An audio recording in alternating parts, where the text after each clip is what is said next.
What's happening? What's happening? What's happening, folks?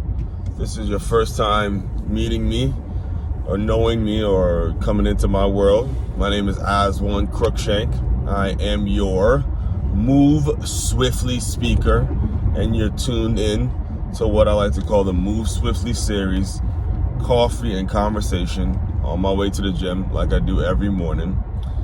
And it's just a place where I just talk. I talk about how I'm going to conquer my day, some of the things, some of the thoughts, some of the things that I go through mentally as I prepare to take over, as I prepare to really establish the lifestyle I want to establish. And it's become more and more important that I do this. This is officially the second one. I don't know if I've mentioned that yet, but it's important that I do this as often as I possibly can. The plan is to do them, to drop these episodes at the very least 5 days a week. And kind of what got this thing started is because of the type of world we live in. When you think about the type of world we live in, and this is actually one of the things I talk about in my book, Swiftly, the world we live in makes us where we are naturally, because of the internet, because of social media, because of what's accepted in terms of how we get in touch with people and what we say to people and the sort of the way in which we interact. The result of that is that all of us, no matter what, all of us are starving for the personal connection, a personal conversation. That's one of the reasons, and I'm still struggling with what I'm going to call these series, but for now we're just going to go with the Move Swiftly series, coffee and conversation. And the reason I'm kind of sticking to that name, or I like that concept, is because that's what we need. That's what we honestly need. We need more face-to-face interaction. We're starving to have a face-to-face interaction. We're starving to meet people in face. We're starving to, shake a person's hands, look a person in the eye, really see if the person is genuine, really see if the person's for you, And I'm not just talking about romantic relationships at this point. I'm just talking about relationships in general, because we can't get by. We can't continue living the way we're living. We can't continue living the way we're living with all of these technological advances. Oh wait, I'm going to a new gym today, by the way, so that's why I think I just missed my turn. Let me bucket you in, which is totally fine. That happens. I was actually in Fort Lauderdale, so I'm checking out a new LA Fitness. So I had to do something last night. Anyway.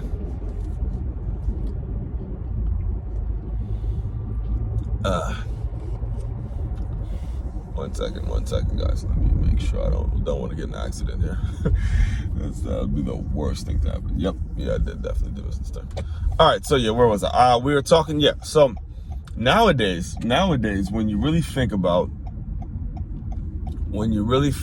it, we have become so programmed, like so ridiculously programmed to go on social media, look someone up, make judgments of that person, speak on that person, just do things in which take us away from where we used to be, where we used to speak to people directly. We used to have conversation. We used to we used to be forced to have conversation. We used to be, in a situation where we're meeting people directly. And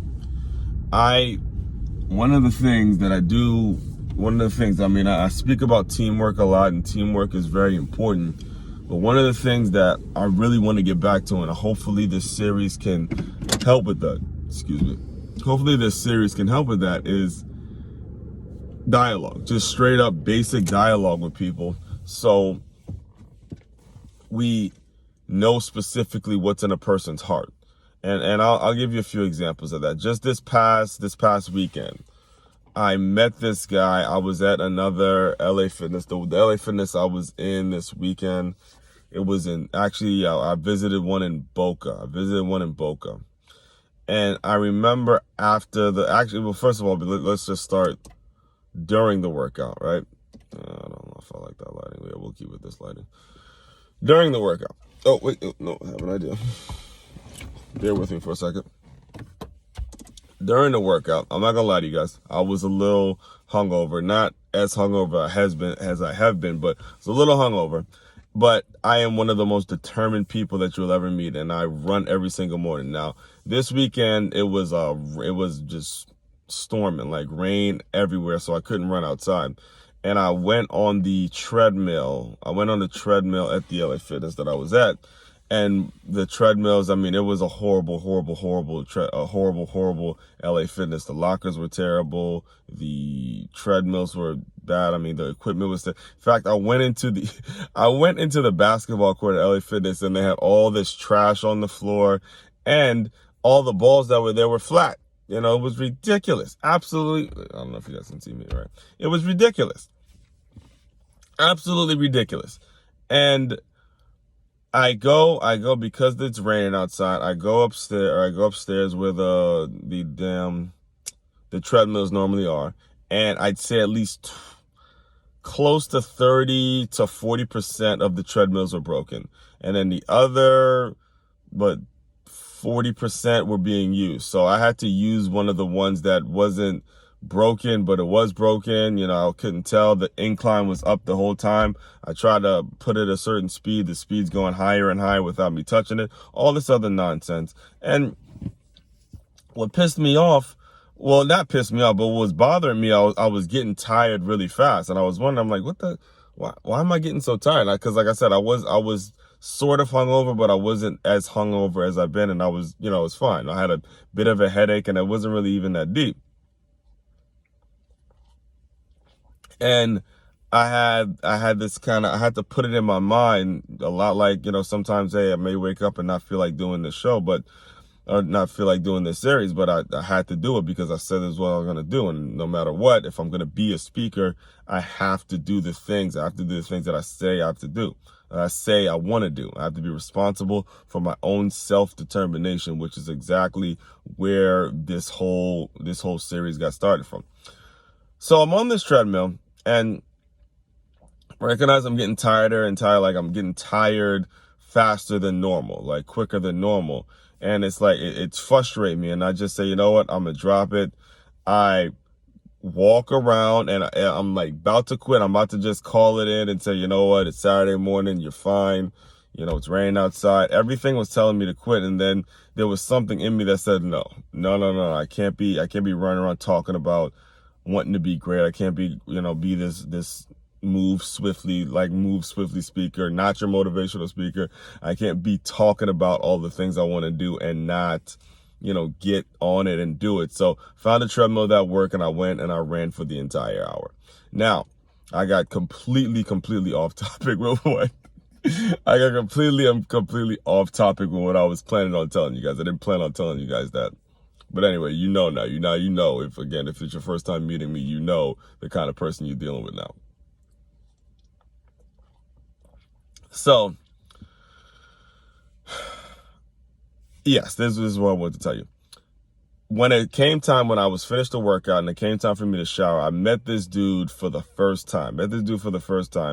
And he was retired, and I was overhearing a conversation between he and another person, and he was talking about, just kind of chopping it up with him and, asking him what he does. I don't know if you've ever spoken to someone who's retired, but when you talk to retired people, they're blunt. They don't give a shit. They're just, going off the cuff, especially that hour in the morning, especially when they finished working out and all that stuff. So my man just starts going in on politics. He's like, is Biden the shit? He just goes in on all the presidents we've had and Washington and all that. And at the end of the day, he's retired. And he starts giving his opinion. And I remember kind of jumping in the conversation. I couldn't help but jump in the conversation because we were right next to each other. Our lockers were right next to each other, happened to be right next to each other. And I just looked at him. I said two words: social media. Social media has made it so we lose exactly what we have now. We lose the social, the face-to-face interaction. And I'm telling you, the reason I'm telling you this, the reason I'm bringing this to your attention at this hour in the morning and giving you this specific thought is because if you're coming into my world, someone that does regular work, that does workshops and puts on speeches and does group fitness classes, all these kinds of things that I do to make it so new people can meet and lay out situations in which new people are meeting. I do this not necessarily, well, at the end of the day, we all have to make money, and making money is very important, but I want to make stupid amount of money. Like I want my company and my business and everything I do, I want it to be felt around the world. I want my community to be, I want my business and everything that I do, I want everyone to be touched by it. And what I've learned is that I have to connect people. It's like one of my favorite movies, I believe it was, the name of it is The Internship by Vince Vaughn and the other blonde dude. And there were basically two interns working for Google, and they had to win these competitions to actually get a job at Google and all that stuff. And one of the lines, like the ending scene, was when they won the competition, and he said, you connected people to people and connected those people to information. I cannot tell you how important that is.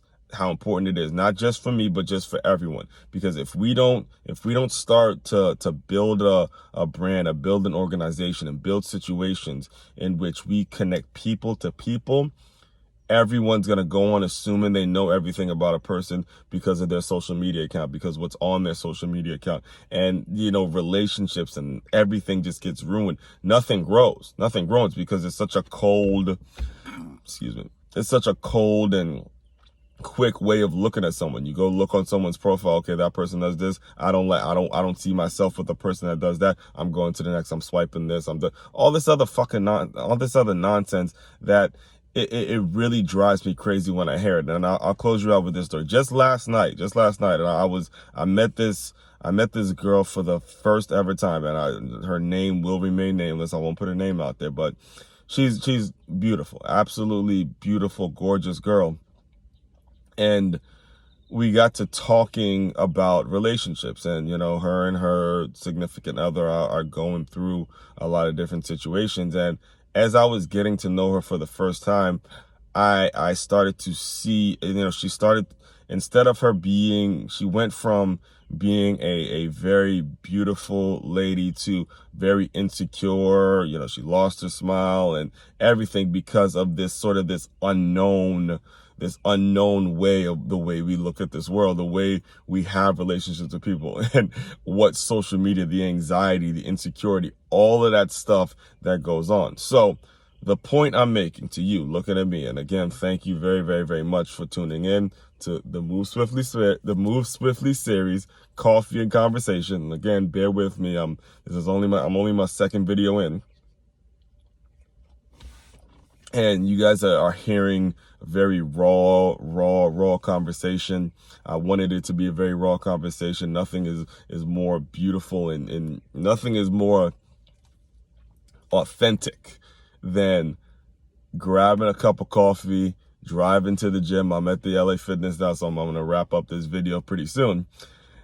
The point I'm making to you listening in is it doesn't matter who you are, what walk of life you're in, do your best to connect with a person.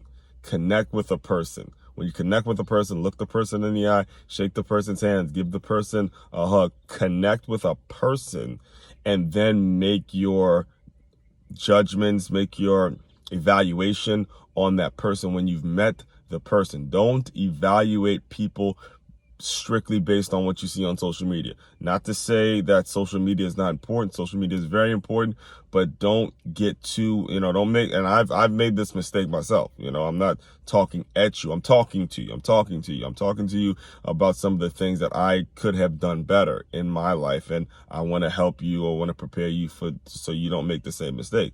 Don't allow social media to hey, see, you got me going, boy. You got me going. Don't allow social media to dictate your reality, because it's not your reality. It's a highlight. You know, one of the things that I'll close you out with this example. When I played football from 7 all the way to 22. And when I was trying to get recruited to go from high school to college, we would make something called a highlight tape. And a highlight tape is you at your best. You pick your best plays throughout the season and you put it on one tape and you send that off to college coaches. What social media is that? People try to put their best out there. They put their best out there and they try to go and get themselves recruited for whatever it is they're looking for, whether they're looking for a job or looking for a significant other. The bottom line is it's just their highlight. It's just their highlight. You don't know the person specifically. You don't know what's in that person's heart. You don't know everything going on with that person until, shake the hand, look them in the eye, meet face to face. So that's kind of the takeaway today, all right? It's, again, starving. Everyone is starving, not just you. Every single person is starving for the face-to-face interaction. Let's figure out a way to create that, recreate that, so we don't end up becoming so isolated as a society and becoming so judgmental as a society. All right. Again, my name is Aswand Cruickshank. I am your Move Swiftly speaker. You continue to move swiftly, and we will talk more soon. Later.